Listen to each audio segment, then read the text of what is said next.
Du coup, je vais vous présenter mes deux bateaux, hein, que j'utilise.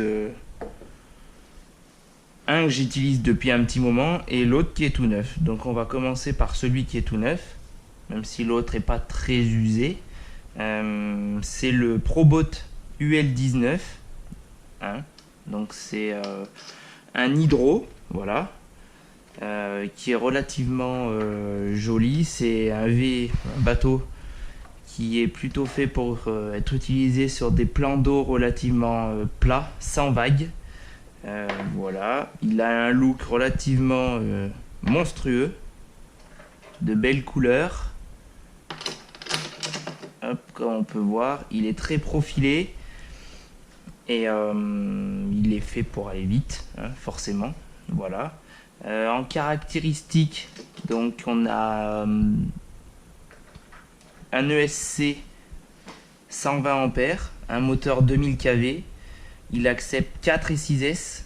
Alors il faut savoir que sa tension de fonctionnement entre guillemets normale, ce sera plus le 4S parce qu'il a une hélice relativement grosse.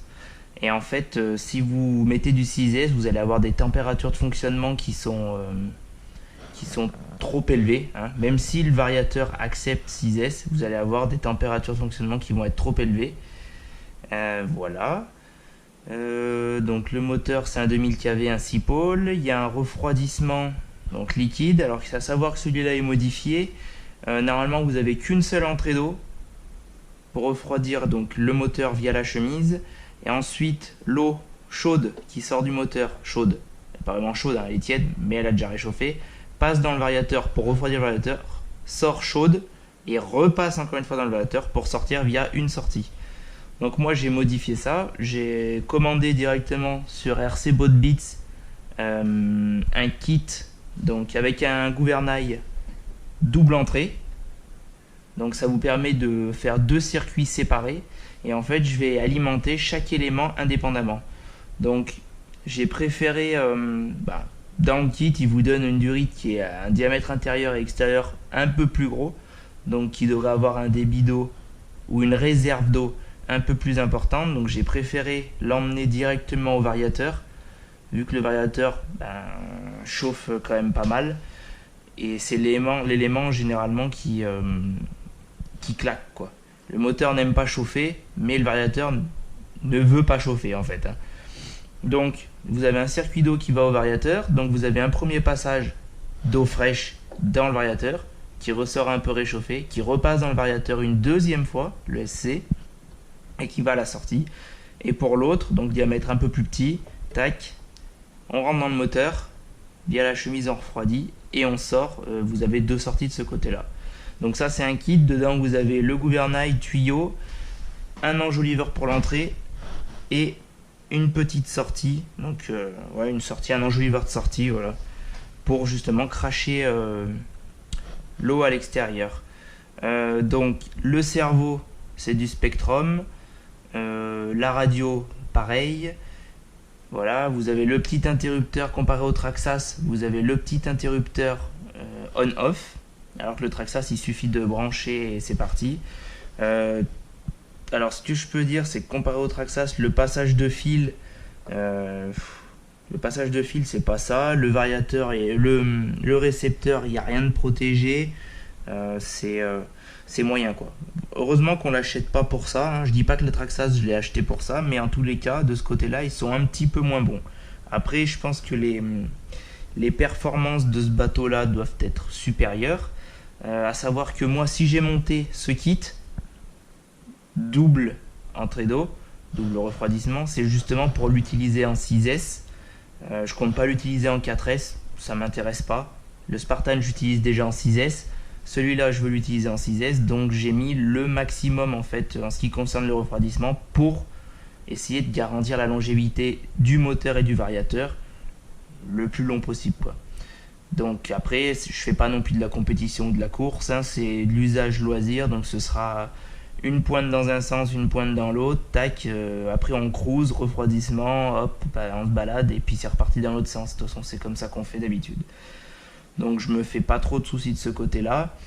À savoir qu'on a à l'arrière d'origine une grosse hélice en 45. Donc c'est pour ça qu'il est privilégié de l'utiliser en 4S, parce que du 45 sur du 6S avec un moteur 2000 kV, ça fait beaucoup. C'est gros. Le Spartan, lui, donc, a une hélice de 42. Et à savoir que sur le Proboat d'origine, vous avez une hélice qui est en alliage, on dirait un peu de l'alu. Ouais, de l'alu. Voilà, vous avez le réglage pour que justement l'hélice soit plus ou moins immergée ou pas. Et davantage, donc si vous l'immergez à fond, le bateau va avoir une conso de malade, des perfos de malade. Si vous le remontez à fond, le bateau va jamais décrocher, donc il n'atteindra pas sa vitesse de croisière ou sa vitesse maximale. Et après, c'est un réglage à trouver entre les deux pour avoir le meilleur compromis que vous souhaitez, quoi. Voilà, après je ne l'ai pas encore essayé, hein. Je l'ai essayé à vide comme ça, vite fait pour voir si tout fonctionnait, et puis on verra ce que ça dit au premier essai, quoi, hein. Voilà. En tous les cas, avant d'acheter le Spartan, l'UL19 me faisait déjà de l'œil, mais il faut savoir que c'est quand même un usage qui est relativement exclusif. Il faut que vous ayez un plan d'eau. Le vent, c'est pas trop conseillé de l'avoir de face. Il faut surtout pas de vagues, hein. Plus c'est lisse, mieux c'est. Après, bien sûr qu'avec un petit peu de vagues, vous aurez pas trop de soucis, mais ça va claquer, il va y avoir du clapot et ça va pas le faire, quoi. Donc il y a quand même un peu de polystyrène à l'avant. Donc si jamais par malheur le capot vient à s'ouvrir, malgré que, alors pour ça, c'est mieux que Traxxas, hein. Vous posez le capot dessus, tac, et vous avez des pions. Bon, je vais pas le fermer. 4 vis, au moins vous êtes sûr de pas de l'ouvrir, quoi. Après, je conseille quand même, une fois fermé que vous l'utilisez, de mettre du scotch, hein, parce que l'étanchéité, ils vous mettent un petit... Oh, tiens, j'ai réussi à le serrer. Ils vous mettent quand même de la mousse d'origine sur le tour, mais voilà, c'est pas non plus la folie, quoi. Vous n'allez pas avoir une étanchéité au top. Le mieux, c'est vraiment d'avoir du scotch. Alors ils vous en vendent du spécial pour bateau et tout ça, des marques bien connues, hein.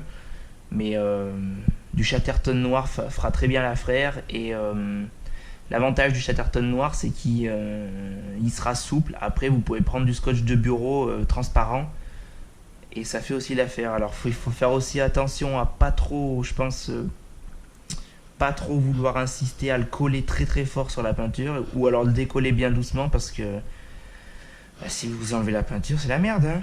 Voilà. Dessous, donc,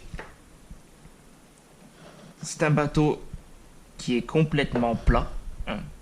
Donc quand je vous dis qu'il faut qu'il n'y ait pas de vague, c'est qu'il faut qu'il n'y ait pas de vague, quoi. Il n'est pas fait pour ça. Vous avez une bonne lame, là, comme on la voit, qui vous permet de bien tenir dans les virages. Je pense qu'elle vous permet de bien tenir, surtout quand vous tournez en sens horaire, hein. Parce que la logique voudrait, elle vous empêche d'aller comme ça. Donc oui, si vous tournez en rond dans le sens horaire des aiguilles d'une montre, donc comme les aiguilles d'une montre, ça doit bien tenir. De l'autre côté, ça doit tenir aussi, il n'y a pas de souci, mais je pense que tourner dans le sens horaire, il doit y avoir une accroche de malade. Alors à savoir que, je sais pas si on va le voir, ah là, la lame, donc il y a un point de pivot et un écrou de verrouillage, et elle est glissée dans un trou houblon. Ça veut dire que vous pouvez modifier le réglage, en fait. Il faudrait voir l'incidence que ça peut avoir et ce que ça modifie. Donc, mais vous pouvez modifier, en fait, l'inclinaison de la lame, et ça doit modifier l'accroche plus ou moins, parce que c'est quand même bien tranchant, hein. Faut pas en faire avec un nageur à côté, parce que là, ça risque d'être rigolo. Voilà. Vous avez toujours le petit pion à l'arrière quand vous avez de l'eau qui est dedans. Donc si vous l'avez bien fermé, normalement, il n'y a pas de souci. La question, ce que je ne sais pas, c'est s'il est équipé d'une marche arrière. Je vais vous dire, j'ai pas fait attention s'il est équipé d'une marche arrière. Sur certaines vidéos, je crois l'avoir vu en marche arrière, mais je suis pas sûr. De toute façon, la marche arrière, c'est à proscrire, ou alors vraiment pour s'en servir quand vous êtes coincé vous êtes face à un obstacle et que vous, de toute façon à basse vitesse ça braque rien.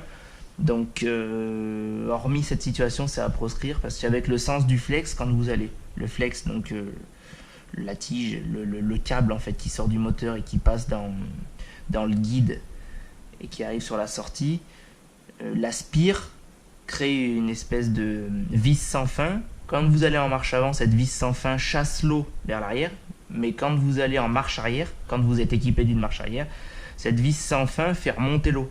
Donc en fait, quand vous reculez, déjà par le mouvement, l'eau a tendance à vouloir rentrer dans le bateau dessus et par le trou de l'hélice, et en plus, le flex l'aide à rentrer.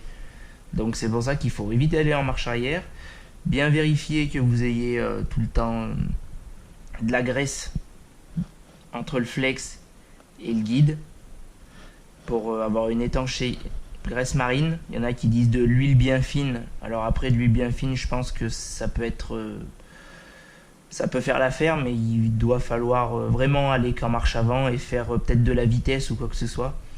Moi j'utilise de la graisse marine, j'ai jamais eu de soucis. Je la change après chaque utilisation, comme ça je suis tranquille. Mais voilà, un bateau en entretien, c'est pas comme une voiture ou un modèle RC, hein. C'est pas comme quelque chose de terrestre. Il y a peu d'éléments qui sont réellement sollicités, hormis le moteur variateur. C'est pour ça qu'il faut faire très attention aux températures de fonctionnement. Et autrement, il n'y a pas de. La mécanique est simple. Vous avez un moteur, c'est en prise directe, ça va à l'hélice. Il n'y a pas beaucoup de roulement, il n'y a pas de réducteur, il n'y a pas de transmission, il n'y a pas de tout ça, quoi. Donc c'est relativement simple tant que vous tapez pas dans un mur ou vous n'allez pas vous garer dans un arbre, hein, avec votre bateau. Vous ne devriez pas avoir trop de soucis. Bon ben voilà, on a fait le tour, hein. Rendez-vous à la première utilisation, voir ce que ça donne. Je pense que ça risque d'être violent.